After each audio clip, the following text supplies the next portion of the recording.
Awesome. Welcome to Chatting It Up. We have Christina and Lori with Jane Does Well today, speaking to us about all the important topics with regard to child support and Massachusetts state statutes.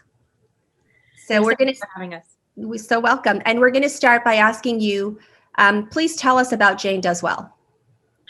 Yes, well, Jane Does Well is a nonprofit organization committing to improving the lives of women in various stages of divorce and beyond. Our community empowers women through inspiration, education, resources, and connectedness through our various events and forums.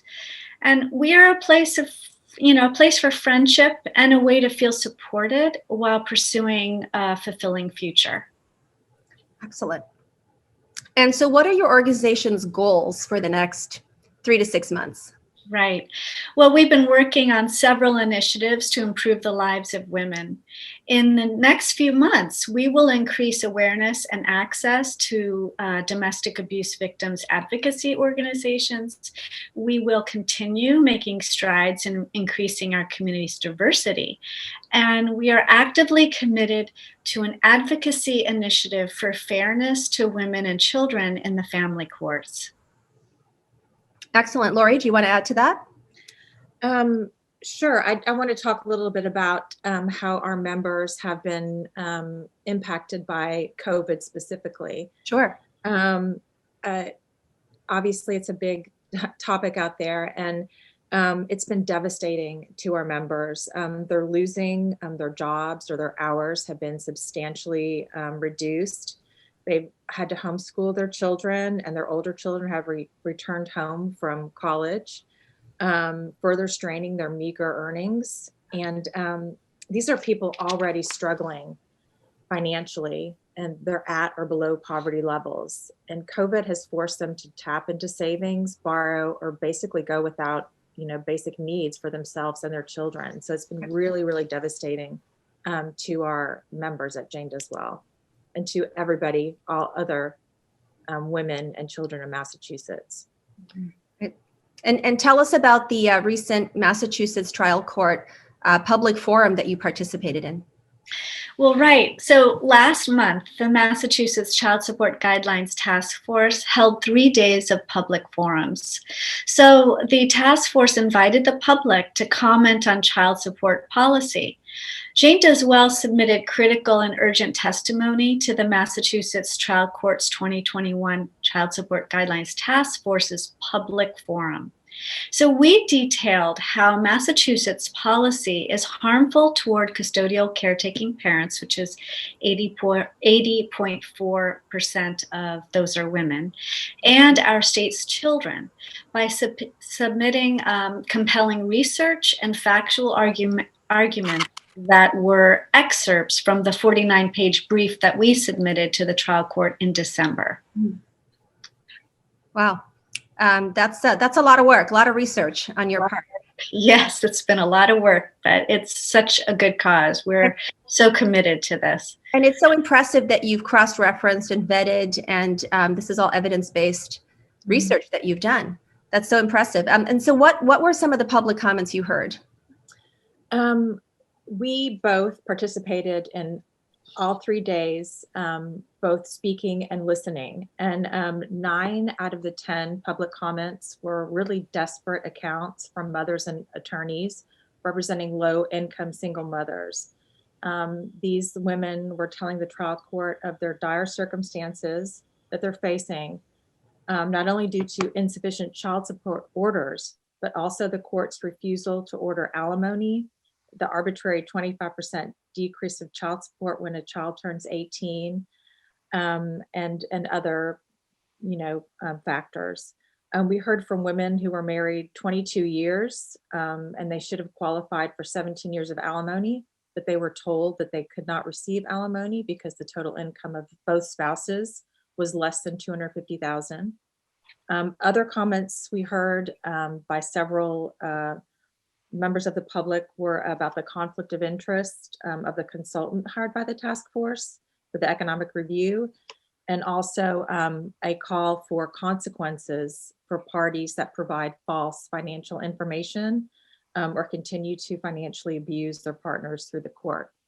Wow, that's quite a bit of heavy information there. That's shocking. And what are some of what are a few of the existing Massachusetts child support guidelines that you recommend need assessing and changing? Well, we highlighted several recommendations we previously submitted to the task force to address, the areas that the state are falling short for our children.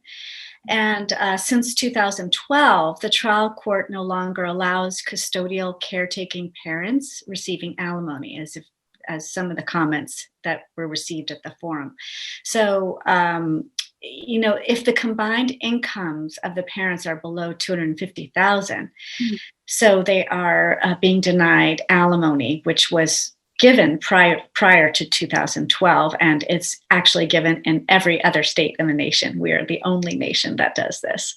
Why does this affect children? It's because child support is meticulously designed for the consumption of a child. That means that how much the average child eats in a week, or how much one room in a home is, and so on, that is what a parent is now sharing, right? That's how much a parent and the child are living on. It's more than one person. Yes. It is. So since 2012, Massachusetts justices have been denying alimony to parents raising the children, and their mothers, and forcing them to live off of their children's child support. So Massachusetts, like I said, is the only state in the nation that does this. And it's as a result, we are seeing single parent families decline further into poverty. It's really, really devastating. And we recommend that the trial court revert to the pre-2012 policy of allowing concurrent orders of child support and alimony for families that don't meet the $250,000 income threshold, as it is currently done in 40 other states. Another thing, obviously a big hot button right now is childcare, and the fact that a lot of most women are having to either leave their jobs or decrease their hours due to the lack of childcare because of COVID. So that just brings up another factor that's specific to Massachusetts, that Massachusetts stands alone. And that is the 15% cap on childcare and healthcare expenses as well. The national standard and child support guidelines is for these costs to be shared by the parents based on their percentage of income. So that means if they make the same amount and then they have childcare expenses, those expenses are split equally. If they don't make the same amount, the person that makes more money is responsible for a greater percentage of childcare, just like every other expense. What Massachusetts has done is they've placed a cap on these expenses that the non-custodial parent pays to the primary parent. So that basically shifts almost the entire financial burden of childcare to the primary parent, which is, as Christina mentioned, about 80% of the time, the working mom. So we want that to be eliminated too. There's absolutely no economic reason, nothing that would explain why that child care cap and health expense cap is in the guidelines. It really makes no sense. I'm not a lawyer, but might I suggest also changing the consultant that they've hired to do the assessment. It seems ever since they hired this new consultant in 2012, things have really changed. That has been mentioned more than more than a couple times by a lot of different groups. So yes, hopefully the trial court will do something about that. And please explain the process involved in updating the existing Massachusetts child support guidelines. How does one go about, getting through that process? Do you want to take that, Christina? Well, all states in the nation are federally required to review the child support calculations that the states order in the family trial courts. It's federally required every 4 years. The reason is that the cost of living increases, and other factors such as new laws may increase the needs of families reliant on child support. So the Massachusetts trial court creates a task force to review the state of child support and hire a consultant to provide economic data, enabling the trial court to adjust the child support amounts.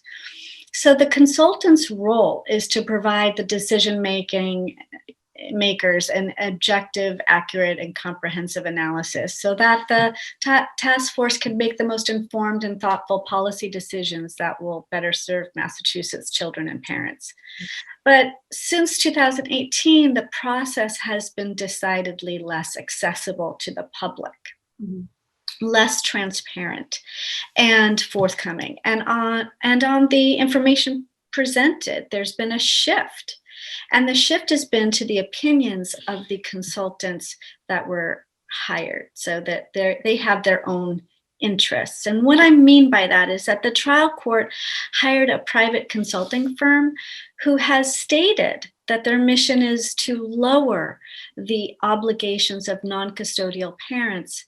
It's stated in writing, it's stated on their website, and it also happens to coincide with the steady decreases we've experienced since 2008, since they've been, influencing the child support task force. So it's really not supposed to work that way.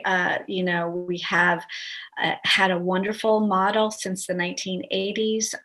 It's all on the premise of the best interest of the child, and it was very inclusive. There was a lot of publication about it. The minutes were very open, and they shared their minutes, and it was much more of a public policy, campaign. What it is now is definitely a very closed, not very transparent process. Wow. And again, I'm not a lawyer, but that seems like a conflict of interest, to publicly state that your intention is to lower the child support rates and then be hired as a consultant to do this work. It is beyond belief, to be honest, because we're the only state in the nation, again, that hires a private firm, not a public policy research center. I mean, the woman who used to do our economic reviews, she does the economic reviews for 30 other states. So it's very alarming, I would say, yeah. And if you had to redo the review process, where would you start, and what are some of the tenets that you would build into that? Well, we would like to see greater transparency in the whole process. A lot of states, I would say probably half the states, actually allow access online to all meeting transcripts, all presentations by the task force, all task force discussions. So this would provide just openness and transparency, so people could actually see what's being discussed and who's saying what, and how these decisions are made.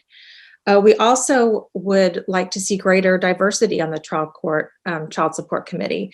We'd like to see representatives from child welfare, custodial parents, and non-custodial parents, both, public policy, academics, economists, and also domestic violence advocates. We think that those voices have not been heard for many, many years in the task force. We'd also like to just urge women to come forward with their stories, send emails to Judge Paula Carey, contact Jane Doswell, reach out and share your story so that we can combine them and have a great much greater voice that can't be ignored anymore.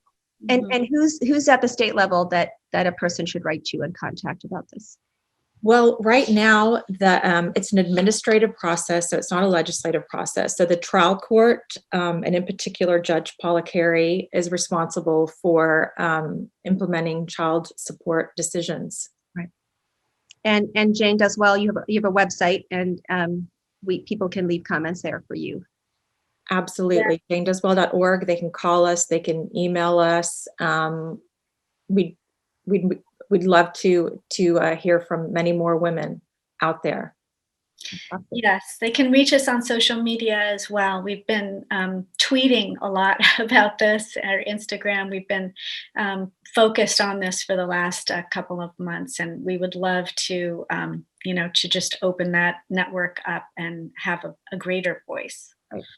And the reason why we've been focusing in specifically on child support is because, as Christina mentioned, it's only reviewed every 4 years. They're currently reviewing it now. So it's not pretty urgent. It's very urgent. Time sensitive.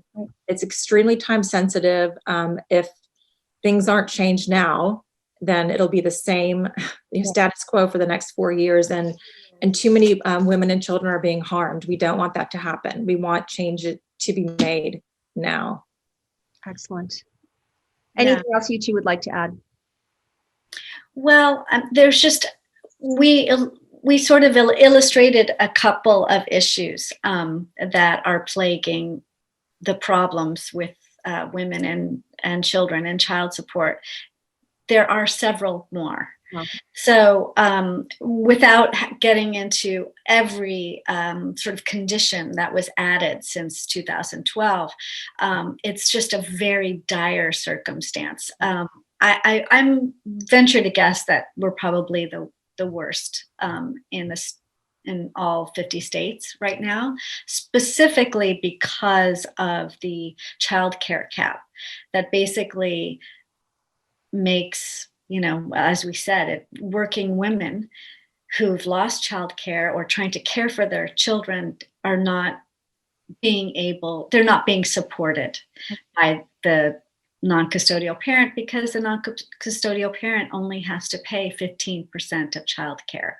So it really highlights what's happening with the pandemic. We've heard of so many women losing their jobs. These women are also dealing with having to teach their children at home, single parents. So they're doing the caretaking, and they also are receiving less support, and they're also not able to pay for childcare so that they can work. Did you say 15%? That's right. It's actually 15% of the child support ordered amount. So let's say if the child support ordered amount is $100, then only 15% of that, so $15 would go for the cost of childcare. Right. So that means that really it could be up to 95% of childcare costs are covered by the working mom. That's 3 cups of coffee. Exactly.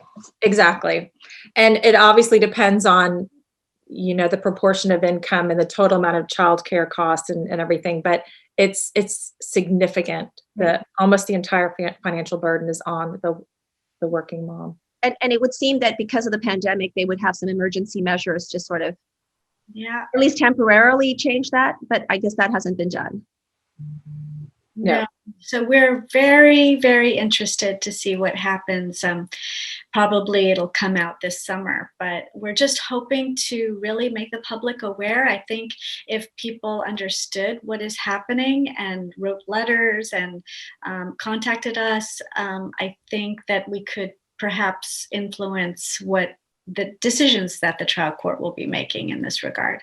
And beyond, it must be really comforting in a sense to know that you two are taking this on and helping other people to connect and to have a support group, to have someone to talk with and share these stories, because I think most of these primary custodial parents feel alone. They don't know what to do, and they're so busy trying to take charge of the education, the finances, and everything else that they're doing, that it's good to know that you're out there.